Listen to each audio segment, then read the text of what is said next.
Hola, ¿qué tal? Bienvenidos un día más al canal. Ya tenemos campeón de la Copa de la Liga en Inglaterra, el Manchester City, que con ese gol de Aymeric Laporte se ha proclamado campeón de la Carabao Cup. Y en este vídeo vamos a analizar los detalles tácticos que nos ha dejado el partido.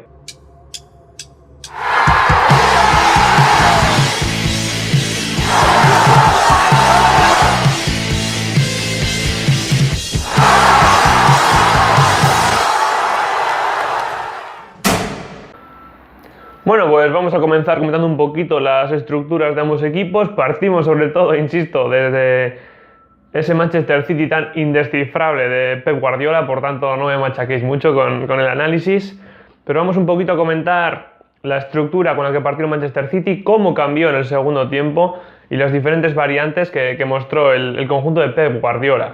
Esa línea de tres con Kyle Walker como central derecho, con Rúben Díaz y Laporte. Ya sabemos que Joao Cancelo, sobre todo en ese primer tiempo, muchas veces se situaba como mediocentro con Fernandinho, con Gundogan ganando altura, un Riyad Mahrez que era el que daba en amplitud en banda derecha, y luego teníamos alternando posiciones a Sterling, Foden y Kevin De Bruyne. Al final era prácticamente tres medias puntas. Veíamos mucho tiempo del partido a los dos centrales, a Dyer y Alderweireld, sin ningún tipo de marca.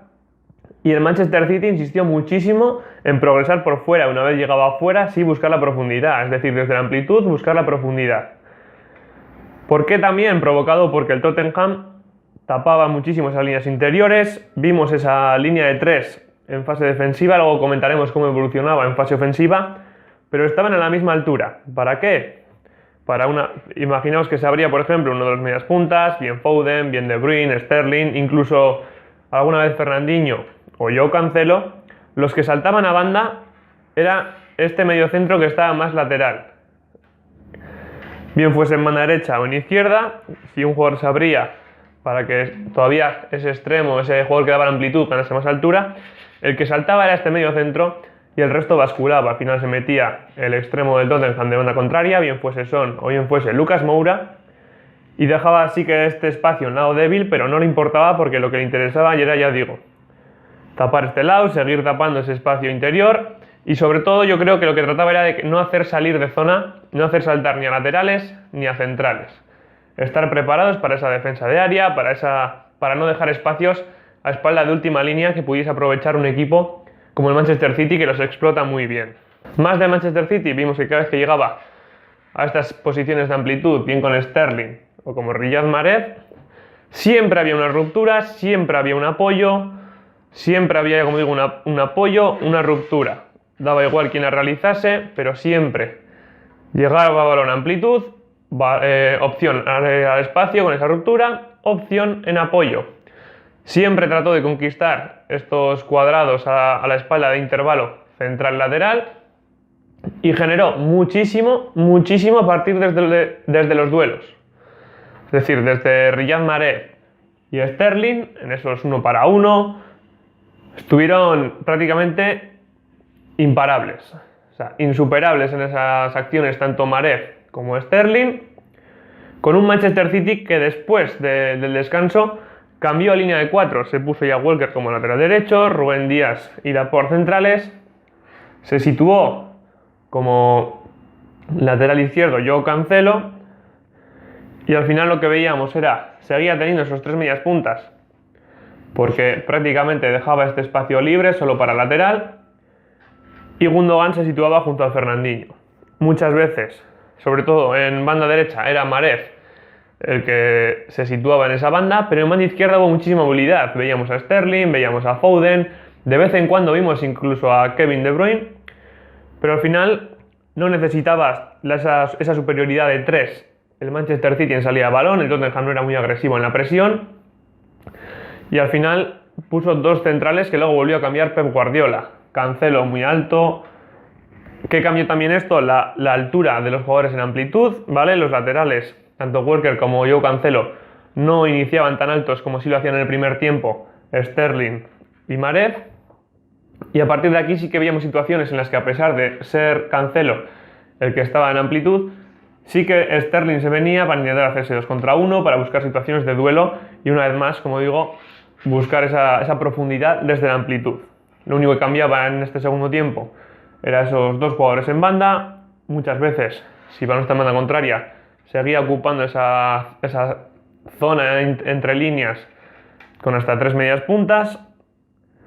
Y lo mismo, buscar los duelos, buscar esa profundidad y esas rupturas más apoyo prácticamente innegociables para Pep Guardiola. Se vio mucho también la insistencia del Manchester City en controlar las pérdidas, en controlar las transiciones del Tottenham, porque era lo que se preveía que iba a ser una de las armas más potentes a explotar por parte del equipo de Ryan Mason.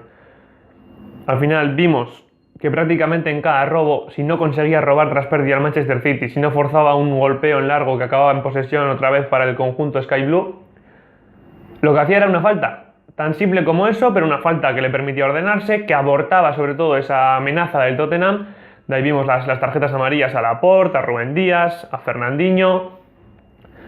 Pero es que lo tenía clarísimo el conjunto de Pep Guardiola, dominar las transiciones, no cederles alternativa al Tottenham. Y fruto de eso es también ciertos comportamientos que veíamos tanto en Walker como Joao Cancelo una vez progresado en Manchester City. Siempre cerrar para tapar esos pasillos interiores, para estar preparados para saltar en esa pérdida de balón. Se vio sobre todo cuando, por ejemplo, imaginaos balón en banda derecha, hay una circulación y Foden, o quien fuese, movilizaba a central, ¿sí? Sacaba de zona, este espacio lo explotaba Gundogan, siempre Sterling, quien ocupase en ese momento banda, dando amplitud para atraer, para generar este espacio junto a esa, como hemos dicho, esa ruptura de Foden, movilizando central, Gundogan aprovechando este espacio y inmediatamente Cancelo corrigiendo por dentro, como ya decimos, para esa posible transición.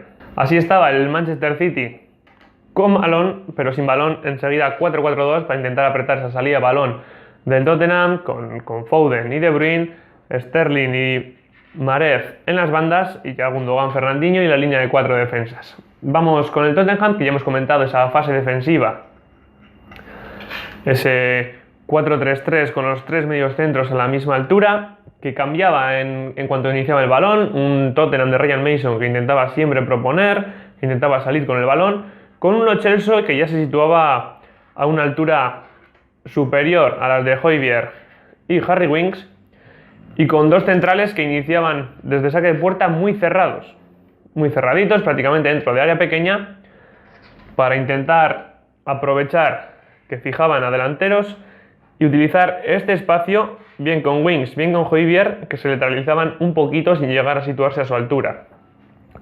Le costó muchísimo al Tottenham progresar con el balón. Es cierto que las veces que lo hizo llegó de manera muy limpia, sacó el balón de una manera muy depurada ante esa presión del Manchester City y fue capaz de plantarse prácticamente en área contraria, pero fueron contadas ocasiones en las que lo logró.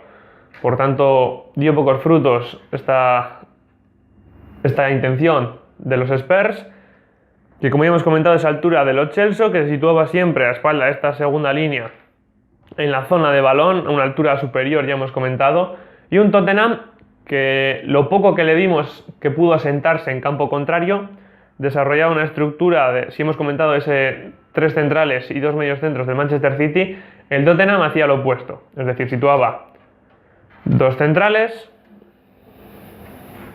situaba esa línea de 3 también con los medios centros, ya tenía ese 2-3, carrileros bastante altos porque tenía esa estructura de 5, bien sea 3+2, 2+3, que se suele ver bastante. Una vez está instalado, insisto, en campo contrario, tenía a Kane como delantero, tenía tanto a Aurier como a Reguilón muy altos, muy profundos, y tenía luego a Lucas Moura y a Heung-min prácticamente como medias puntas, insisto. Lo vimos muy poquito, apenas tuvo el balón en Tottenham, sobre todo en campo contrario, pero esta era un poquito la idea de Ryan Mason. También vimos mucho en salida de balón como Højbjerg se lateralizaba y Lo Celso se emparejaba con Winks. Y también comentar que al final esta salida de balón, si bien hemos comentado que cuando el Tottenham logró superar esa presión de Manchester City, llegaba muy bien, muy limpio y de manera fácil al área del City, progresaba una vez había superado esa presión, fue casi más provechosa para el Manchester City que para el propio Tottenham, porque al final en muchas ocasiones hemos comentado que llegaron desde centros laterales, desde los duelos de Riyad Mahrez y Raheem Sterling, pero llegaron también en esas pérdidas del Tottenham que provocaron ocasiones claras para un Manchester City que tardó en adelantarse en el marcador porque tuvo ocasiones muy claras. Recordamos la que sacó Dyer, la que sacó Alderweireld, y al final parecía cantado ese gol de los Sky Blues, solo faltaba saber el cuándo. Pues hasta aquí el vídeo de hoy, dejadme en comentarios qué os ha parecido esta final, si estáis de acuerdo con lo que hemos hablado aquí, qué me he dejado, qué no he visto, que vosotros sí que lo habéis hecho. Y como siempre, darle a like, suscribiros, activar la campanita y apoyar al proyecto que tenemos aquí en el canal.